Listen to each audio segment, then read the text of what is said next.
آج ہم خطبہ نمبر 99 سے سرکار امیر المومنین مولا علی علیہ الصلوۃ والسلام کا خطبہ سناتے ہیں۔ مولا علی علیہ الصلوۃ والسلام نے اس میں کمال کی گفتگو فرمائی ہے۔ علم کے شہر کے دروازے نے یہاں پر علم کا دریا بہا دیا۔ ایک ایسی گفتگو کی ہے مولا نے کہ جو بھی اپنے آپ کو تبدیل کرنا چاہتا ہے اس کے لیے یہ خطبہ امام کا کافی ہے۔ پورا خطبہ تو نہیں پڑھوں گا مگر وہاں سے چند لائنیں ضرور ذکر کرتا ہوں۔ امام علی مقام مولا علی علیہ الصلوۃ والسلام نے اس خطبے میں ایسے خطاب فرمایا ہے کہ جس کو سننے سے غافل بیدار ہو جاتا ہے اور دلوں کے زنگ دھل جاتے ہیں۔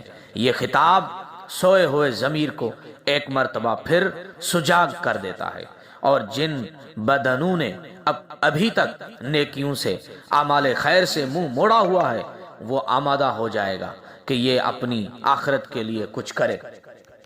ہاں، یہ ایک حقیقت ہے، اس میں کوئی شک نہیں ہے۔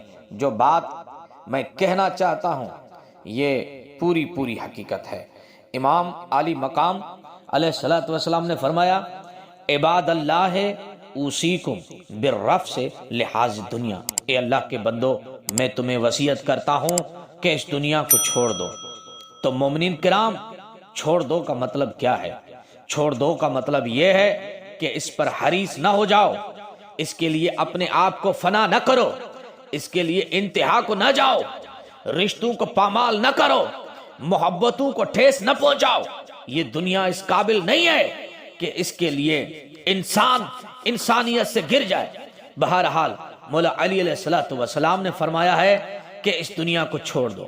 اگر تم اس دنیا کو نہیں چھوڑو گے تو یہ دنیا تمہیں التارکۃ لکم تمہیں چھوڑ دے گی۔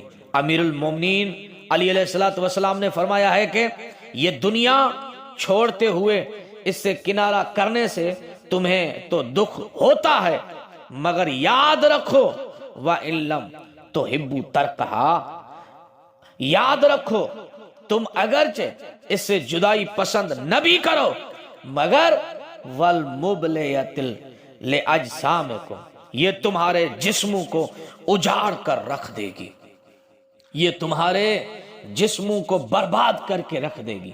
مولا علی علیہ الصلوۃ والسلام نے ان کلمات کے ذریعے یہ پیغام دیا ہے کہ تم دنیا کو حاصل کرنا چاہتے ہو مگر یہ تمہیں برباد کرنا چاہتی ہے۔ تم اس کو حاصل کرنے کا قصد کر چکے ہو اور یہ تمہیں چھوڑنے کا قصد کر چکی ہے۔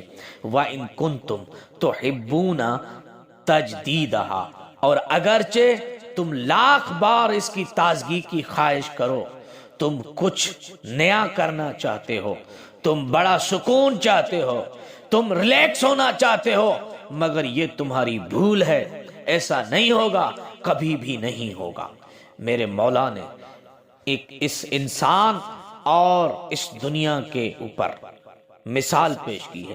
مولا علی علیہ الصلوۃ والسلام نے فرمایا ہے کہ دنیا میں جتنے بھی لوگ ہیں ان سب کی مثال دنیا کی نسبت سے ان مسافروں جیسی ہے جو ابھی راستے پر چلے ہوں اور فوراً منزل تک پہنچ گئے ہوں۔ فَإِنَّمَا مَثَلُكُمْ وَمَثَلُهَا كَسَفْرٍ سَلَكُوا سَبِيلًا فَكَأَنَّهُمْ قَدْ قَطَعُوهُ، تمہاری اور اس دنیا کی مثال ان مسافروں جیسی ہے جو کسی راستے پر چلے اور گویا منزل تک پہنچ گئے۔ وَأَمُّوا عَلَمًا فَكَأَنَّهُمْ قَدْ بَلَغُوهُ، یہ دوسری مثال میرے مولا نے پیش کی ہے، اور مولا نے فرمایا اور یہ مثال ایسی ہے کہ جیسے کسی نے راہ چلتے ہوئے کسی نشان کو دیکھنے کا ارادہ کیا ہو اور اسے حاصل بھی ہو گیا ہو، گویا کہ انتظار کا مزہ ابھی باقی رہ گیا۔ وَكَمْ، یہ تیسری مثال ہے، وَكَمْ أَصَلْ مُجْرِي إِلَى الْغَایَةِ أَنْ يَجْرِيَ إِلَيْهَا حَتَّى يَبْلُغَهَا، اور کتنا تھوڑا وقفہ ہوتا ہے اس گھوڑا دوڑانے والے کے لیے جو دوڑاتے ہی مقصد تک پہنچ جائے، یعنی کہ ابھی اس نے گھوڑے پر سواری کا پورا ذائقہ حاصل نہیں کیا اور منزل آ گئی اور منزل تک پہنچ گیا۔ وما عسى ان يكون بقاء من له يوما لا یعدوہ، اس شخص کی بقا ہی کیا ہے؟ مولا نے فرمایا جس کا ایک دن مقرر ہو، جس سے آگے نہ بڑھ سکے، یعنی کہ زندگی کی میعاد معین ہے اور وہ بھی زیادہ طویل نہیں ہے، اور ہر حال میں وقت معین آنے والا ہے، چاہے انسان غافل ہو یا متوجہ ہو، چاہے پسند کرے یا ناپسند کرے، انسان زندگی اور موت کے درمیان ایسے جیے کہ عمل خیر سے خالی وقت نہ گزارے، ہدایت سے خالی لمحہ نہ گزارے، اور پھر عمل بھی باقی رہ جائیں، اور ہدایت کے بعد اس پر انسان باقی بھی رہ جائے۔ جس طرح انسان کافی ساری باتوں کی فکر کرتا ہے، اس طرح ہمیں اس بات کی بھی فکر ہونی چاہیے کہ ہمارے کیے ہوئے اعمال تا قیامت باقی رہیں، اور ہم مرتے دم تک ہدایت پر باقی رہیں۔ قرآن میں ایک دعا ہے، ربنا لا تزغ قلوبنا بعد اذ ہدیتنا وہب لنا من لدنک رحمتا انک انت الوہاب۔ یہ دعا ہے کہ جس میں انسان دعا مانگتا ہے کہ پروردگار ہدایت کے بعد پھر میں گمراہ نہ ہو جاؤں، ہدایت کے بعد پھر زنگ آلودہ نہ ہو جاؤں، پروردگار مجھے اپنی رحمت کے ذریعے سے ایک سیدھے اور درست راستے پر رکھ۔ مولا علی علیہ السلام نے نہج البلاغہ میں فرمایا فَتَزِيغُ قُلُوبٍ بَعْدَ اسْتِقَامَةٍ وَتَزِلُّ رِجَالٌ بَعْدَ سَلَامَةٍ۔ بعض دفعہ ایسا ہوتا ہے کہ ایک وقت میں انسان راہ مستقیم پر ہوتا ہے، اس کی سمت درست ہوتی ہے، صحیح طرف قدم جا رہے ہوتے ہیں، مگر بعد میں پلٹ جاتے ہیں، زیغن یعنی واپس پلٹ جانا۔ مگر سوال یہ ہے کہ ایسا کیوں ہوتا ہے کہ انسان اپنا قبلہ غلط چن لیتا ہے؟ اس کی وجہ دنیا کی آلودگی ہے، دنیا کی محبت ہے۔ کئی فضول چاہتے ہیں کہ جو درست سمت جاتے ہیں انسان کو غلط راہ پر لگا دیتی ہیں، دوست اور دوستی میں غلط صحبت اس کا قبلہ تبدیل کر دیتی ہے، اور یہ بدلتے سمت بدلتے قبلے اسے تباہ کر دیتے ہیں۔ لہٰذا بڑی چالاکی سے اپنے اعمال کا ثواب بھی بچانا ہوگا اور اپنے آپ کو ہدایت پر بھی رکھنا ہوگا۔ یہ آنکھ مچولی ہر انسان کے ساتھ ساتھ چل رہی ہے۔ ایک دن انسان ہدایت پر ہے تو دوسرے دن اس ٹریک سے اترا ہوا ہے۔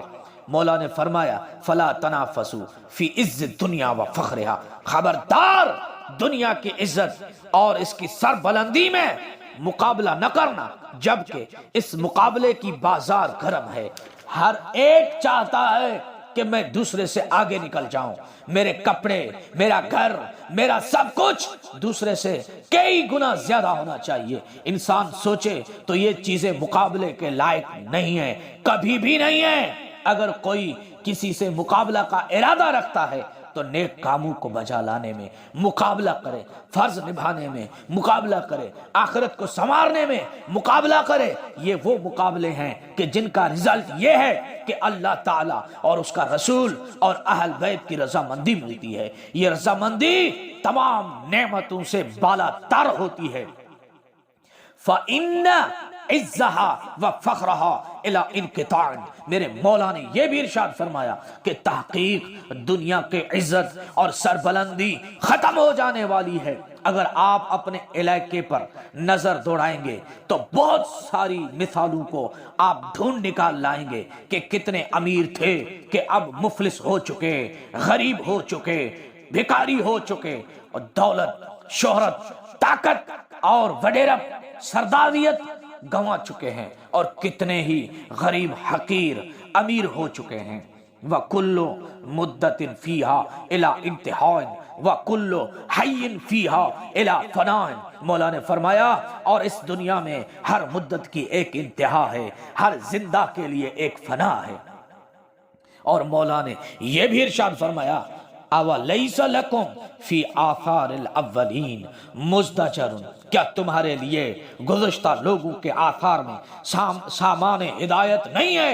وَفِي آبائکم، المازین تبصرۃ و معتبر ان کنتم تعقلون۔ اور مولا نے فرمایا اور کیا تمہارے آباء و اجداد کی داستانوں میں بصیرت و عبرت نہیں ہے اگر تمہارے پاس عقل ہے تو۔